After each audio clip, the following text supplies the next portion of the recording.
Since my wife and I got married 3 years ago, things have been off. I know that people grow and change with time, but around our wedding, my wife changed drastically. She bleached her dark brown hair blonde right before the ceremony. And I honestly thought I was in the wrong church for a split second when she came down the aisle. We moved into our house right after the honeymoon, and she went into full domestic mode.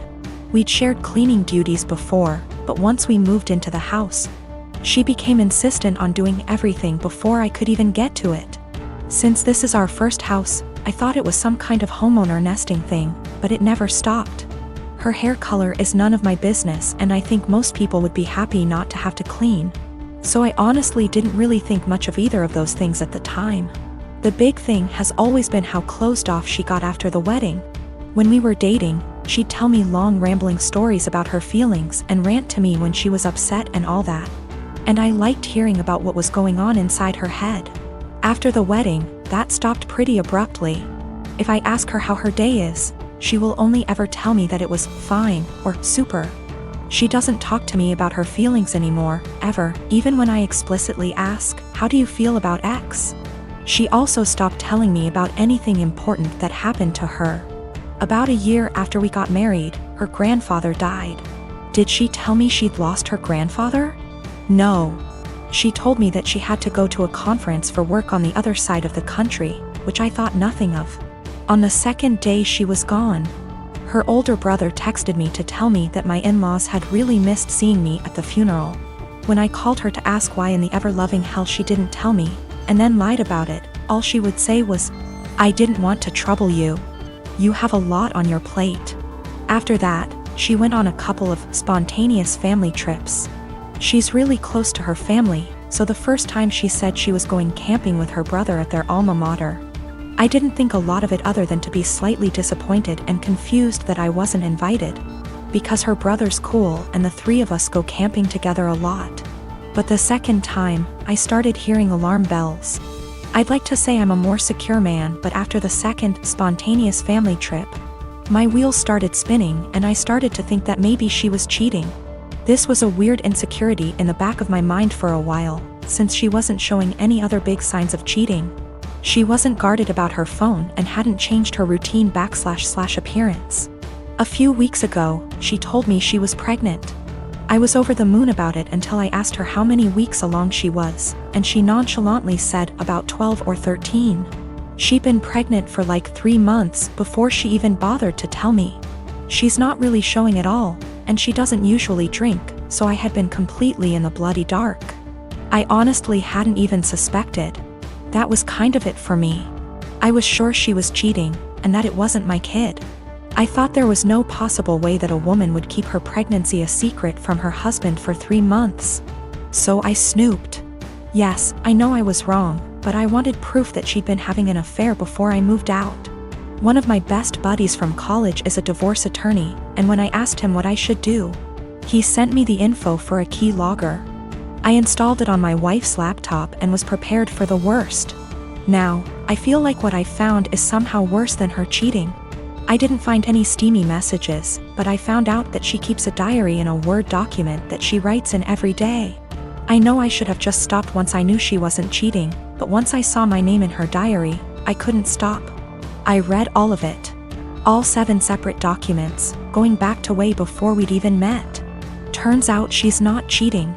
She's depressed, hates herself, and has absolutely no trust in me. All of the stuff I've been confused and bothered by has some kind of sad, self-loathing explanation. She hates having blonde hair, but she writes, "I know he'd divorce me if I went back to being a brunette. Because wives are supposed to be blonde almost every week."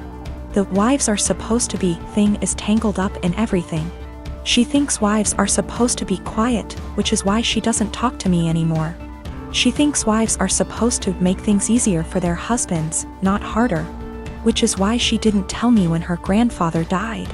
It just goes on and on and on.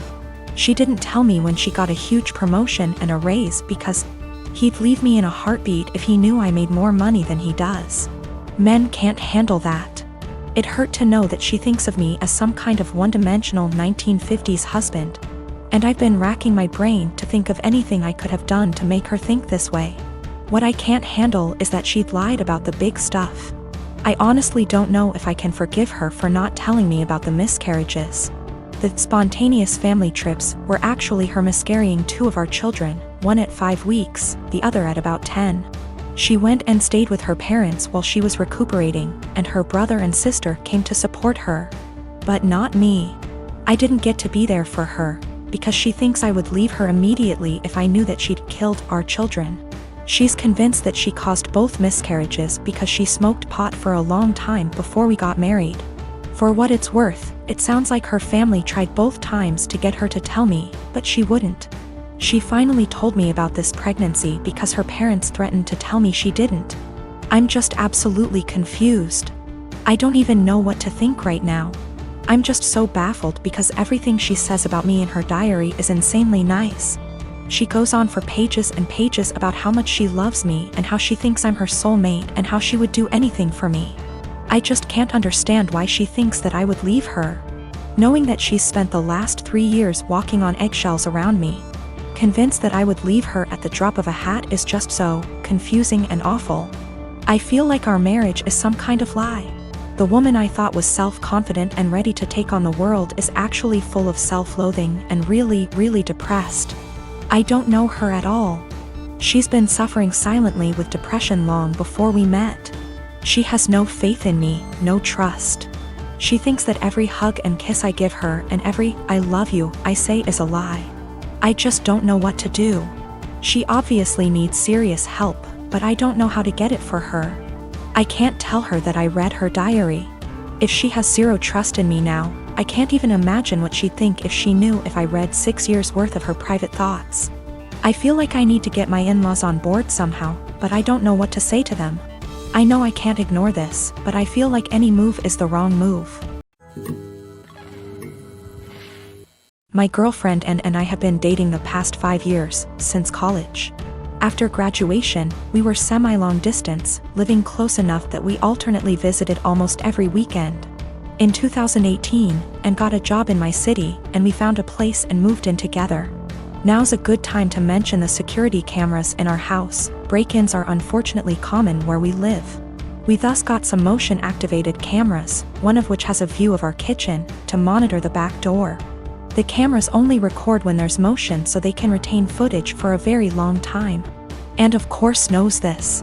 About a year ago, and started complaining I wasn't contributing equally to chores. I've been obsessive about chores my whole life. Growing up, not doing the dishes meant no video games for a week. When I lived with roommates, I was always the chore Nazi, making damn sure we all stuck to our chore wheel. And is just as fastidious about chores, so we just naturally alternated who did what. I'd just been brushing her remarks off, but over the last few months they've become much more aggressive. E.g. I was vacuuming and said, "Look at you finally cleaning up around here." I replied that we alternated vacuuming, to which she retorted, "No, you've vacuumed maybe twice since I moved in." Exchanges like this have been happening so frequently that I began to doubt my own recollection. Am I not as clean as I thought? Finally, she exploded at me last week. She said that having to stay home constantly over the past weeks exposed how little I do around the house, and that she didn't move in just to be my maid. Questioning my own sanity, I spent a few hours going through the entire 1.5-year archive of security camera footage, and tallied the exact number of times the kitchen cam caught each of us doing dishes. Our cleaning supplies, vacuum, mop, etc., are in the kitchen pantry, so I also tallied up how many times we grabbed cleaning stuff. To my vindication, the tally showed that we indeed split chores equally. She vacuumed / mopped 5 more times than I did. I did dishes 20 more times than she did. Given that we vacuum / mop at least once a week and do dishes at least every day, these are insignificant differences over the year and a half we've lived together. When I confronted Anne, she shrugged off her behavior as remembering things differently, but the real sin here was what I did, which she called an unforgivable violation of her privacy, akin to abusive stalking. She has broken up with me and is trying to move out, although obviously this is difficult due to current circumstances. I'm totally heartbroken, and was the love of my life, and I can't believe she destroyed our relationship like this. To make matters worse, she told many of our friends, who are mostly siding with her, They've been texting me that what I did was creepy, abusive, controlling, invasive, etc. I'm at a loss. I'm beginning to think I'm the one who's off base here. Me and my wife, Jessie, had our daughter 2 years ago. Jessie is a smoker. She doesn't smoke a lot, but she consumes 2/3 a day. She wanted to be the one who got pregnant, and I told her that she couldn't smoke at any point in the pregnancy, and only after our baby stopped breastfeeding, she could start consuming again. She agreed. I'm against smoking. I don't smoke, but it doesn't bother me that much other people smoke, and to my delight. Jessie was never a person who smelled like cigarettes despite being a smoker. The reason I'm against it's that my father died of lung cancer, and guess what? He smoked. When our daughter was born, I managed to stay at home for 1 year and 3 months, because it hit the pandemic and home office. So we could both take care of it. Jessie also took advantage of the home office, same company, I'm in a higher position. When our company asked for employees to come back from the home office, we decided that we didn't want to put her in childcare yet, and we decided together that I would come back, and she would quit to stay at home all the time. Currently, we have a fair division of tasks at home. When I get home from work, I take care of our daughter so she can rest, and 2 days a week, part-time, I work at home so as not to overload. I know she stays overwhelmed, but I try to help. Recently, our daughter weaned, and Jessie came to talk to me that she wanted to finally start smoking again. I said that I wouldn't pay for them, but I pay for everything. I even proposed to rearrange my schedule in case she wanted to do some freelancer. She's also a designer. But I wouldn't give her the money. THR cigarettes are my limit.